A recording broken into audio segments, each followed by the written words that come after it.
বক্তব্য দেন তারেক রহমান। 25 তারিখে ইনশাআল্লাহ আপনাদের দয়া আল্লাহর রহমতে আমি দেশে ফিরে যাব। কিন্তু এখানে উপস্থিত, এই ঘরে উপস্থিত প্রত্যেকটি মানুষের কাছে আমার অনুরোধ, দয়া করে কেউ আপনারা এয়ারপোর্টে সেদিন যাবেন না। কারণ এয়ারপোর্টে গেলে একটি হট্টগোল তৈরি হবে এবং মানুষ জানবে যে এরা সব বাংলাদেশি, এবং দেশের সুনাম নষ্ট হবে, দলের সুনাম নষ্ট হবে। আমার আজকের এই অনুরোধ যারা রাখবেন, আমি ধরে নিব তারা দল এবং সর্বোপরি দেশের সম্মানের প্রতি মর্যাদা রাখবেন। আমার মানা করা সত্ত্বেও, আমার অনুরোধ করার পরেও যারা যাবেন, আমি ধরে নিতে বাধ্য হব যারা ব্যক্তিগত স্বার্থের জন্য সেখানে গিয়েছেন। বিএনপির ভারপ্রাপ্ত চেয়ারম্যান বলেন, দেশের ছাত্র, শিক্ষক, ব্যবসায়ী, কৃষক, শ্রমিক, পেশাজীবী, নারী, শিশু, গৃহিণী সহ সর্বস্তরের মানুষ ফ্যাসিবাদের বিরুদ্ধে রাজপথে নেমে আসায় স্বৈরাচার সরকার ক্ষমতা ধরে রাখতে পারেনি।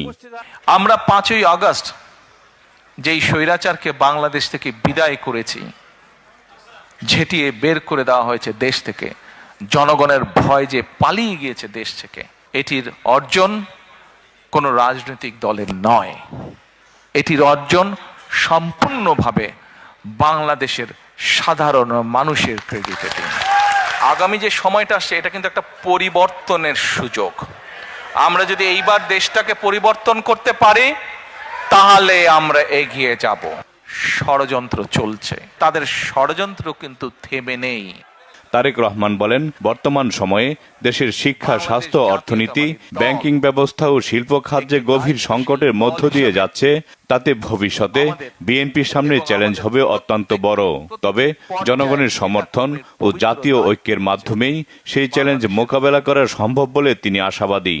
আমাদের মধ্যে অনেকেই বক্তব্যে বলেন, আমরা এই স্বপ্ন দেখছি, আমরা সেই স্বপ্ন দেখছি।